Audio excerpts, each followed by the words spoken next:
So it's that time of year again. It's Memorial Day, and with Memorial Day comes the opening of the pools, which means it's time to talk about water safety and, yes, dry drowning.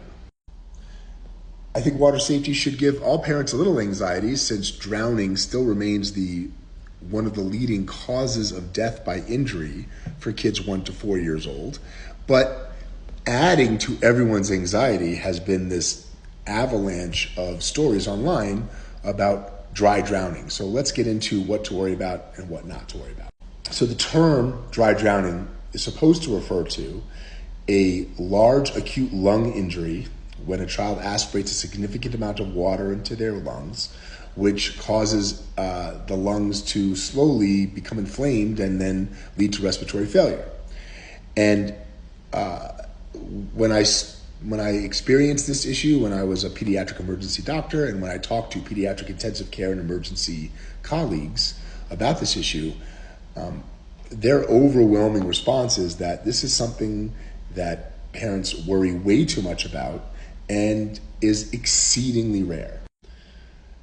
If your child is awake and alert and conscious at the scene and had a brief submersion event at the pool, if they are active and well appearing, simply observing them for a period of time to look for any changes in their breathing pattern or mental state is more than enough to ensure that your child is well. If your child had a severe event with unconsciousness at the scene, that obviously requires immediate medical observation. So the issue, I think, the caveat to this is if you have a very young child. So kids under 3 certainly are not as adept at describing their symptoms or telling you how they're feeling. So direct observation is appropriate.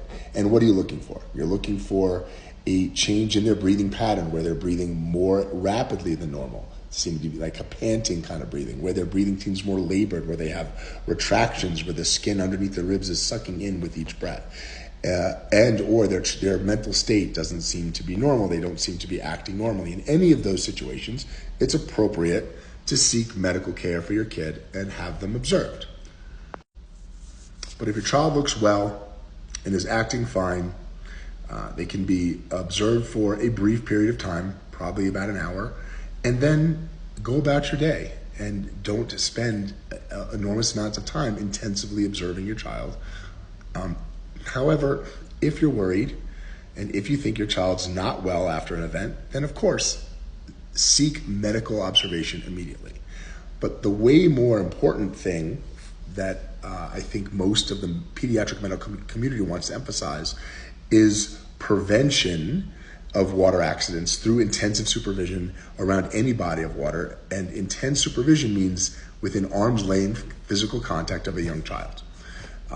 So I hope this helps understand dry drowning, understand how often to be worried and when to be worried, and also understand that water safety prevention is by far the more important thing that needs to be addressed over the summer and around any situation where you have a young child swimming in any body of water. So I hope everyone has a great summer and a great Memorial Day. Hope this helped.